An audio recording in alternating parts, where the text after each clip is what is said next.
मैं आप लोगों के साथ है ना अपनी ज़िंदगी का एक वाक़या शेयर करना चाहता हूँ। मेरे एक दोस्त की बहन थी, उसकी शादी हो चुकी थी और अच्छा भला घर बस रहा था, सही था, सब कुछ सही चल रहा था। लेकिन क्या हुआ, कुछ सालों बाद उसके पति ने उसको छोड़ दिया, तो वो अपने घर पर आ गई जैसे। तो घर पे आने के बाद मेरे को ये बात नहीं समझ में आती, लड़कियां अजीब सी क्यों लगने लग जाती, जैसे मतलब कि ये घर अब तेरा नहीं है, पराया घर है, या तू इस घर में अब नहीं रह सकती। ये क्या सिस्टम है, क्या, मेरे को अभी इस चीज़ की नहीं नॉलेज है, लेकिन अगर आप लोगों को पता है तो ये बात मेरे साथ शेयर करिएगा। उसके पति ने उसका साथ छोड़ दिया, फिर धीरे धीरे उनका डाइवर्स भी हो गया था।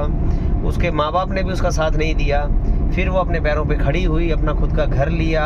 अब माँ बाप फिर से सही हो गए हैं। अगर मान लो ये हो सकता है कि लड़कियां पराई होती है, ये होता है वो होता है, तो अब उसने घर ले लिया, अपना सब कुछ बना लिया, तो माँ बाप फिर वैसे के वैसे ही हो गए हैं जैसे वो कुंवारी थी तब थी।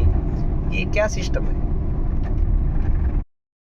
मैं आप लोगों के साथ है ना अपनी ज़िंदगी का एक वाक़या शेयर करना चाहता हूँ। मेरे एक दोस्त की बहन थी, उसकी शादी हो चुकी थी और अच्छा भला घर बस रहा था, सही था, सब कुछ सही चल रहा था। लेकिन क्या हुआ, कुछ सालों बाद उसके पति ने उसको छोड़ दिया, तो वो अपने घर पर आ गई जैसे।